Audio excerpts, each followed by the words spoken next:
what is the role of ideology in the theory of the cyber social ecosystem?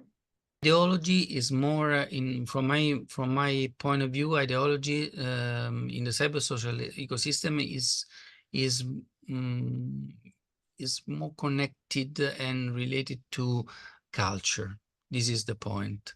And that's why we experience, we started 25, more or less 25 years ago, we started trying to understand the meaning of following, for instance. So why the follower was so relevant in spreading violent content, in creating the, let's say, in reinforcing the violent narratives.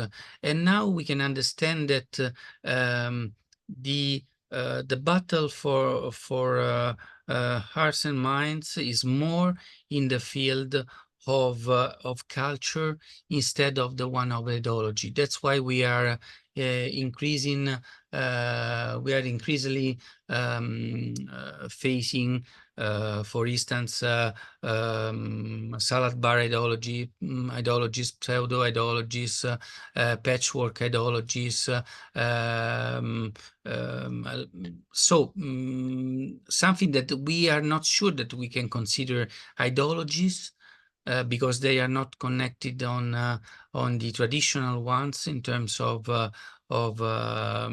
let's say the history of political sciences, but they are impactful in terms of value set. It means that are more and more culturable. I don't know if I can use this concept, but transformable into culture.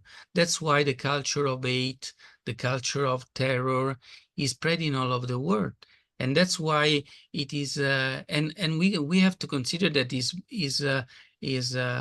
easy to transform a culture, to make a culture impactful in terms of interest, for instance, involving young adults, involving teenagers, preteens, and so on, because you don't have to focus a lot on rules of the system of rules, on the tradition linked to this ideology and so on. You just have to create an engaging message, supported by a visual storytelling campaigning, very actual and very spreadable, just like memes, and you can transform the violence into something more close to cartoons, to TV series, so something that in a certain sense is based on irony,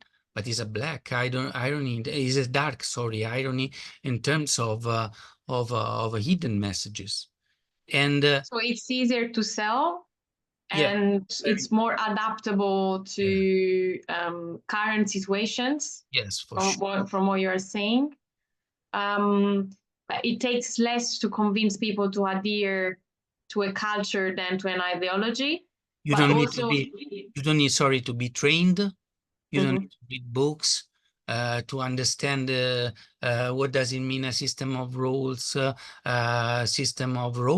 functions. What does it mean, hierarchy? Because it's a very horizontal message, so everyone can do it. And this could represent, let's say, an increasing of lone actors attacks, for instance. And now you have the technology to interconnect them. In years ago, I talked about swarm wolf. In the form of swarm, you can connect them, and now you have the technology to get their own interest, to involve them in create contents, for instance. With the generative AI, is very easy to do it, and you can do it without any problem. And another problem connected to this one, another very important issue connected to this one, is that the endemic disinformation is affecting the way that we understand, that we can understand the difference between news and opinions.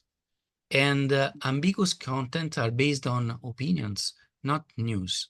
This is the problem. So that's why I'm very concerned about the fact that, for instance, politicians are using the same. Some politicians are starting to use the same strategies and tactics. This is a losing game. This is a threat for democracy in future. We must invest on AI literacy, on digital literacy, we have to improve the capacity of young people to understand the complexity, to use the tools that are the tools of their own generation, without recreating difference between generations, for instance. That's why I don't like so much the concept of Gen Z terrorism, because I think that we can find different way to engage people, different vulnerabilities connected to the identity creating process and so on, the impact of the social media, and all the things related to that, but it's not connected to a generational perspective and or characteristic.